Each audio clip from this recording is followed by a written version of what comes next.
Nobody thought a thing like this was possible. A pandemic that affected every single person on the planet. Why didn't anyone stop this? For weeks and weeks, the Chinese government kept silent. This is the result of taking a natural virus and mucking around with it. Hey presto, the perfect human pathogen. That actually would make a good bioweapon. It escaped from the lab. They had had an accident. The first cluster worked into Wuhan Institute of Virology. They silenced journalists and disappeared some of them. It won't stop there.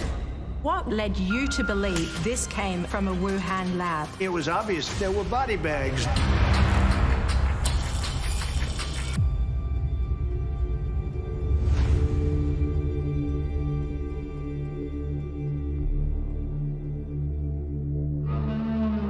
COVID-19. Like you, it wasn't until early 2020 that I started paying attention to this. Then came the investigation, then came the revelations, and then the writing. Tonight, join me as I tell you what I've discovered about where the virus came from and when it first appeared.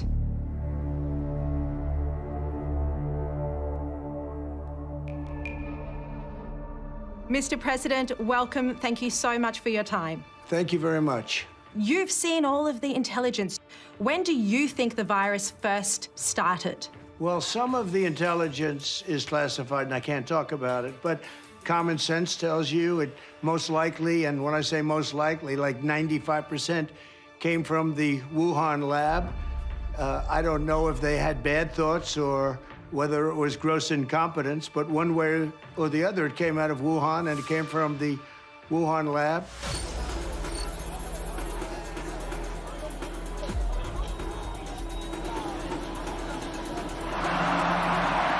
Ladies and gentlemen, please rise for His Excellency Xi Jinping, General Secretary of the CPC Central Committee, President of the People's Republic of China, and Chairman of the Central Military Commission.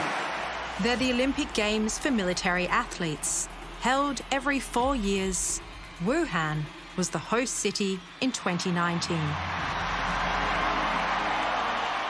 And I didn't even know about the military games until someone from the Army called me in December of 2020 and asked me if I could explain what happened at the Wuhan military games and whether these people had fallen sick with an early emerging strain of COVID.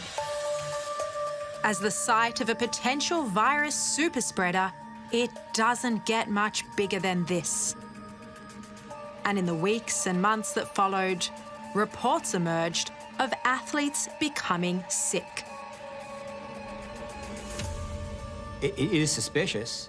I mean, we do see some indications in our own data, you know, that NIH has, that there was COVID circulating in the United States, certainly in the earliest month of, you know, as early as early December, possibly earlier than that. I mean, some of these people who came back from those games were sick with something. People got sick. I believe there were French athletes got sick. I believe there were Germans. Some Americans got sick too. But getting sick in Wuhan in that particular time frame of the kind of symptoms that are very similar to what would later known to be coronavirus symptoms, that obviously deserve investigation. No one was ever tested, but there was one man who knew something was wrong. China's most famous defector to the United States, the father of his country's democracy movement. I thought that the Chinese government would take this opportunity to spread the virus during the military games, as many foreigners would show up there.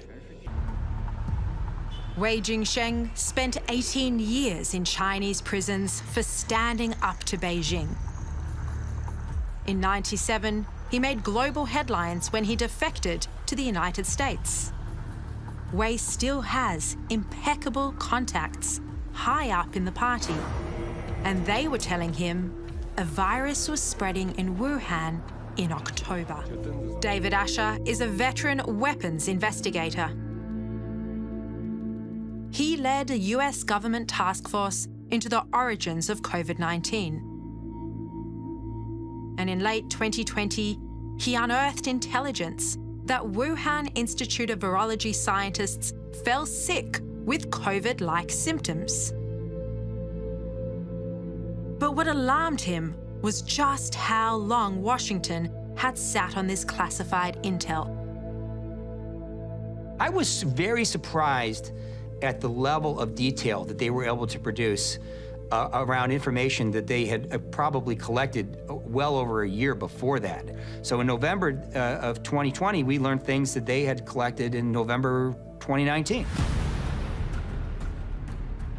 Wuhan is located in the central Chinese province of Hubei. It's home to 11 million people. Also in this sprawling metropolis is one of the world's leading biological research facilities, the Wuhan Institute of Virology.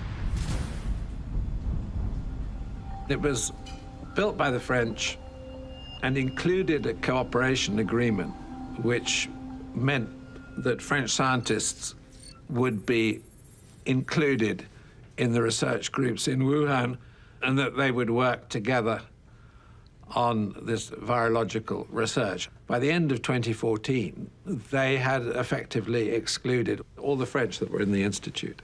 And, the suspicion on the part of the French was that, that they were pushed out because of the Chinese military interest in the work. Well, so what we do know, I mean, is that they were one of the world's leading repository of coronaviruses. That research was headed up by Shizheng Li. They call her the Batwoman. She's China's top virologist, and her specialty, bat viruses. In 2012, Shizheng Li hit pay dirt. At a disused mine in southwestern China, 6 workers fell ill after clearing away bat manure. 3 died from a coronavirus. But Beijing covered it up and told no one.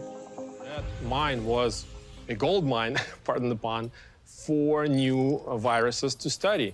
And they've returned to it at least 5 times, the Mojiang mine. That's what Xi Jinping has been doing for 2 decades. She's been going around various bat caves, mostly in Yunnan, China, and collecting bat viruses. Hundreds of samples were brought back to the Wuhan Institute of Virology. There, scientists were slicing, manipulating, and combining genetic sequences from different viruses together. RATG13 is the name of one coronavirus they extracted from the bats in those caves. It is 96.2% identical to the virus that causes COVID-19. Then the natural question is, did they find COVID-19 on one of those trips? And if so, why haven't they told us about it? Or did they manipulate, RATG13 or one of the other coronaviruses that they found in this cave, and that created COVID-19? And of course, that always raises the question, well, how far did they push the boundaries? What research were they doing?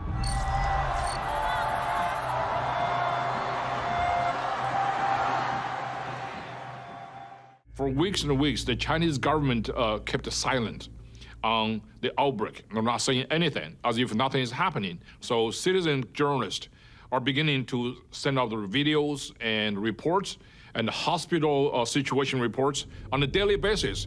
就凳子上躺着。我们今年的疫情堪比03年的非典，而2次疫情的爆炸都是因为对于事实的隐瞒，对于信息的封锁。我们不能一错再错了。 One of those citizen journalists is Chen Kuishi. He's also a lawyer. Chen had heard China was covering up the unfolding tragedy in Wuhan. So he went there and started posting videos. 那个护士还主动问我，你看没看网上那3具尸体停走廊里的视频？我说看了，对，那个官方已经辟谣了，但是是真的。我说啥？官方已经辟谣了，但是真的。 And then he disappeared. Mr. President, what evidence were you presented with that convinced you that it did in all likelihood come from a lab? Well, I started hearing stories that you have also, that there were lots of body bags outside of the lab. And people were saying there are a lot of people lying down on the streets of Wuhan, and there were body bags. Body bags outside of the Wuhan Institute of Virology? I heard that a long time ago. And if they did, in fact, have body bags, that was one little indication, wasn't it? There was an enormous, albeit indirect, evidence that the Wuhan Institute of Virology was the center point for this. Remember, too, there were 14 American diplomats on the ground in Wuhan at this time who were watching and observing what was taking place inside of Wuhan. I hope one day that we'll be able to get that information out more broadly, but as I come back to it, the cumulative evidence that one can see points singularly to the Wuhan Institute of Virology. If there was really no blame here, if this was really just some naturally occurring virus because someone ate a bat from a wet market, China wouldn't have done the things that they did. The Chinese Communist Party would not have shut down Wuhan. They would not have silenced doctors and scientists and journalists and disappeared some of them. John Ratcliffe was the United States Director of National Intelligence, the overlord of 18 different agencies. When did the intelligence community first become aware that there was a virus spreading in Wuhan? You know, in late 2019, we have intelligence from both, human intelligence sources and signals intelligence sources and other intelligence sources that were telling us that there was some sort of a problem in Wuhan. Key to that assessment was intelligence that 3 people working in the Wuhan Institute of Virology had become sick in October 2019. This was well before the first official case was eventually announced in late December. Do you believe that to be the first cluster of the pandemic? Based on everything I've seen, this is the first cluster. I've seen no evidence that there's a cluster that began any place but this. I am all ears to see of any evidence that presents some fact set to the contrary. Which raises the question, if US intelligence knew there was a virus in Wuhan in late 2019, why didn't they do anything about it? Was this an intelligence failure? We had the means to know something, but we didn't either analyze it or disseminate it or even know that it was collected. I always worry about that. As the former director of the CIA, I was always worried that we were collecting information, but we weren't able to process it sufficiently timely and get that information to the right places. One of those people who was reported to have disappeared was Huan Yanglin.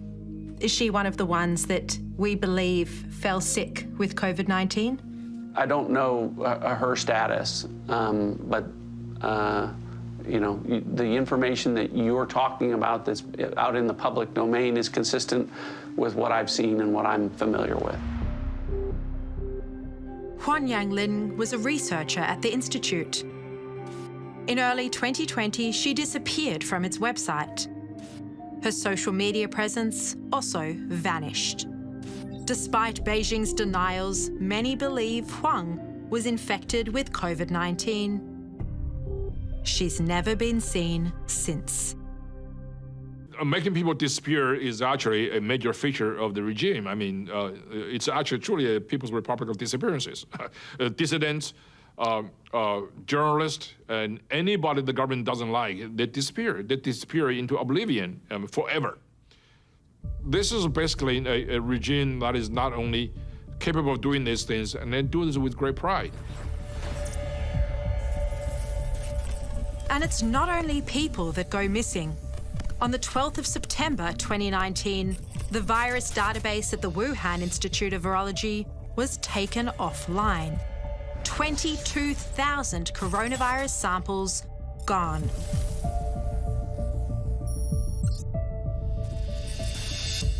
And that very same day, the Institute beefed up its security and issued a tender to replace its air conditioning system. This, in September, is when the evidence suggests a leak first occurred. And a month later, the Institute went into a communications blackout. There was no cell phone or signals activity on the compound for about 2 weeks. How significant would a blackout period at the Wuhan Institute of Virology, as has been reported, how significant would that be? And again, it would be another circumstance that would be difficult to explain other than there was a problem that the Chinese Communist Party was aware of and was trying to deal with before it became an outbreak that was public and then ultimately a pandemic that affected every single person on the planet.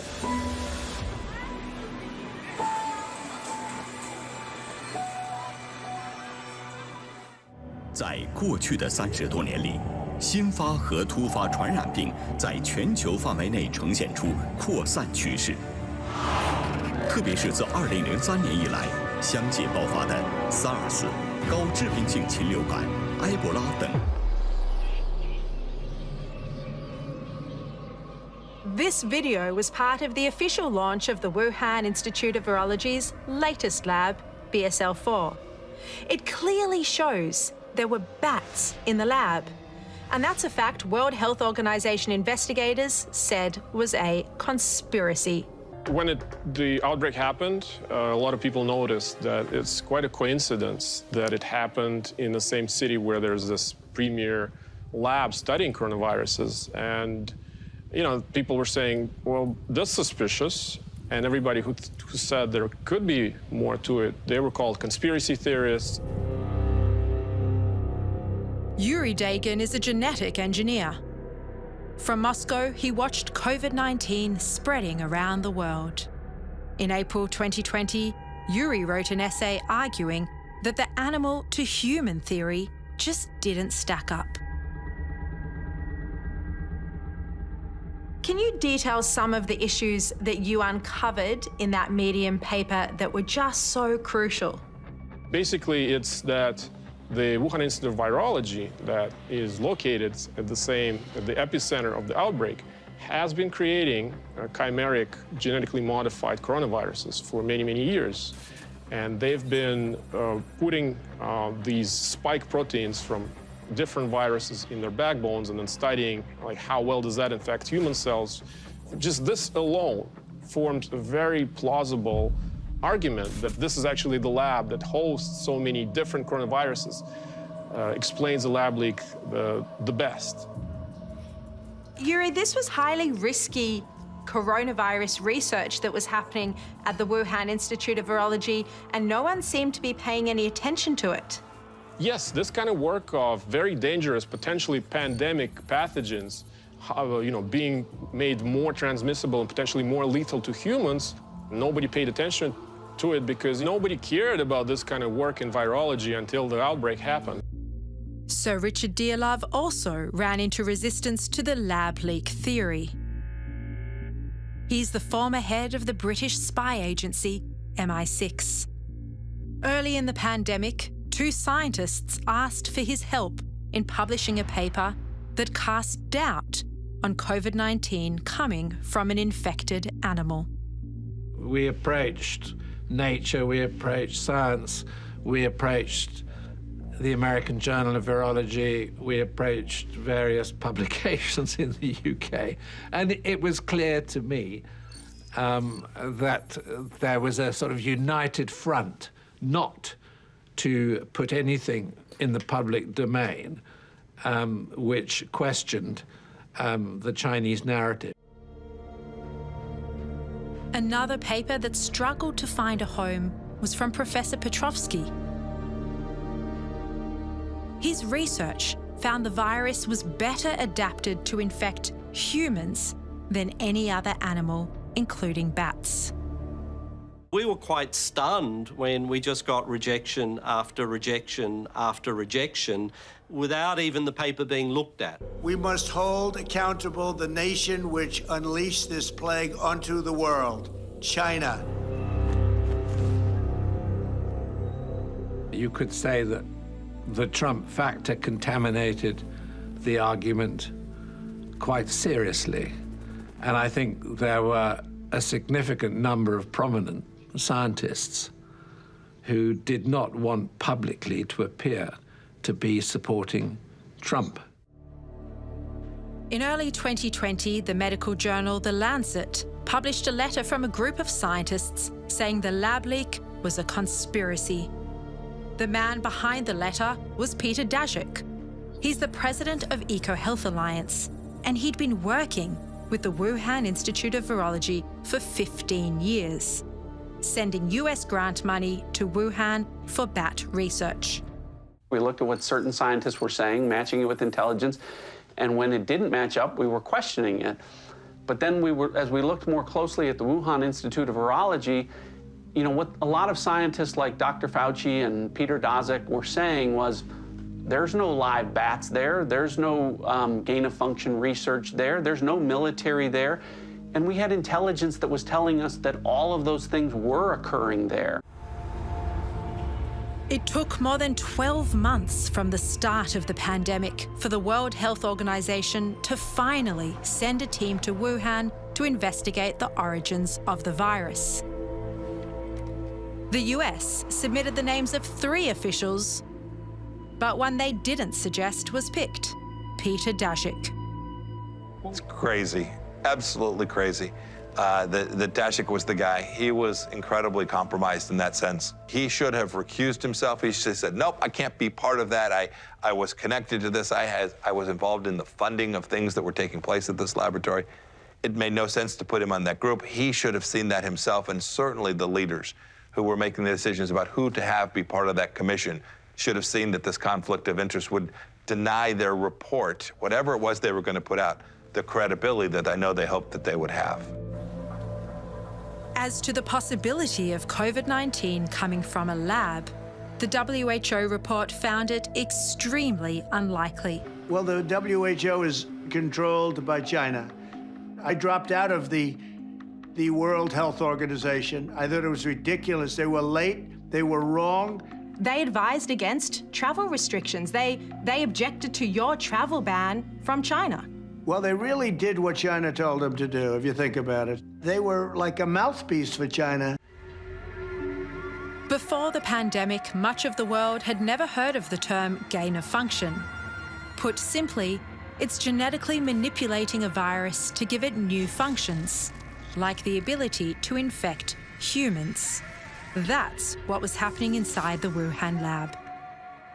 For those who keep bringing up, you know, the possibility of a bat in the wild markets in Wuhan having been the source of COVID-19, scientifically that has really no merit because it can't infect bats. So it couldn't have come straight across from a bat if it can't infect a bat. Dr. Anthony Fauci is America's top medical advisor. I found a scientific paper he wrote in 2012, where he argued the benefits of gain-of-function research were worth the risk of a pandemic. In total, American agencies funded 65 research projects at the Wuhan Institute of Virology.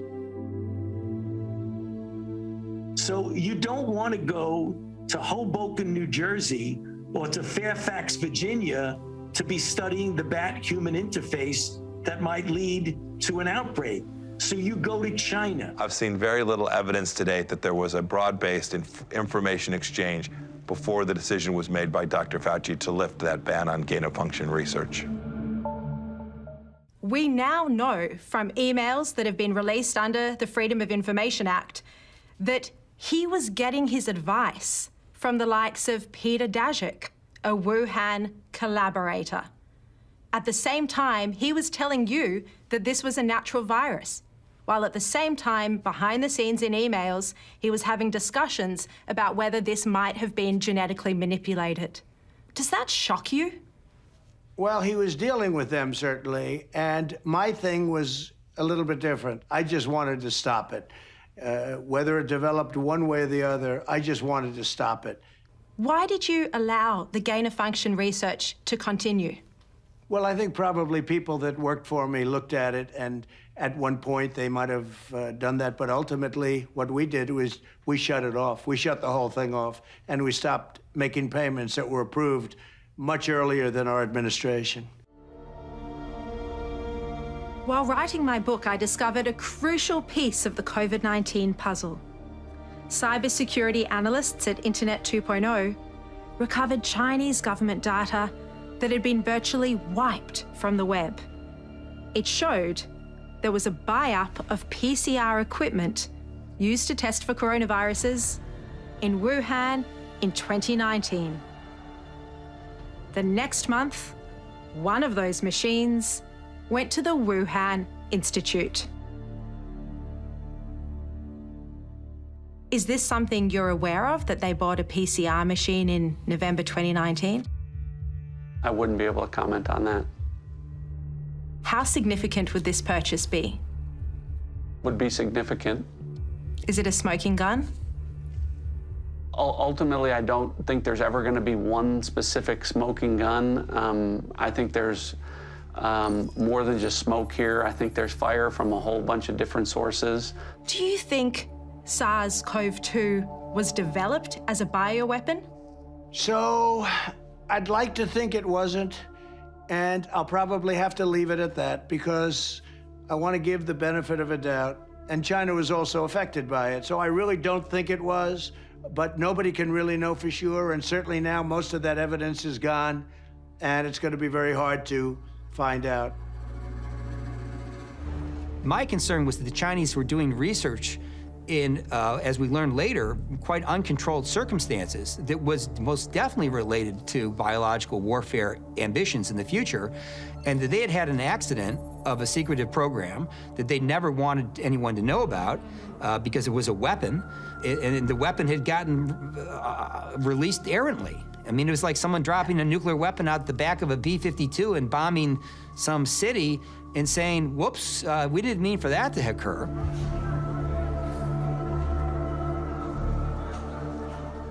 Do you think this was an accidental or deliberate release of COVID-19 from China? So I think it was probably an accident. I don't think it was on purpose. If it was, that's essentially war. Is there still major intelligence that goes to proving the virus came out of the Wuhan Institute of Virology that's still not in the public domain? Yes, there's compelling intelligence that hasn't been declassified. When you declassify intelligence, you risked, the potential human sources or signals intelligence, where your eyes and ears to their actions are coming from. And so we put out as much as we felt we could safely do at the time, but I think the time has come for the Biden administration to declassify additional information that would, again, more evidence if you need it, that Chinese Communist Party officials acted badly, bullied international officials, covered up intelligence and reporting on this. There is more intelligence out there, and I'd like to see it declassified because it'll create additional pressure, not just on Chinese Communist Party officials, but others that still continue to deny that China is a bad actor here. Is this what the future looks like? If this virus is allowed to spread and disseminate, it's going to learn more tricks. It's going to become more infectious because that's the way viruses travel. They're opportunists. And it's going to reach a point where we'll never actually free ourselves because it's found we're such a wonderful host species, it doesn't ever want to leave. The people that had the most access to the most intelligence are telling you that the most likely origin of COVID-19, of the Wuhan virus, was what happened, was a lab leak at the Wuhan Institute of Virology. This is really most likely what happened, and it's more than just a possibility. It's certainly a probability, and it's probably a certainty. The other thing that the cover-up tells you is the absolute absence of humanity of these leaders. They are willing to allow people to die. They don't care about human life. They don't value them the way that people in the West, in the United States and Australia do. They are prepared to let millions of people die if that's what it takes to protect their regime.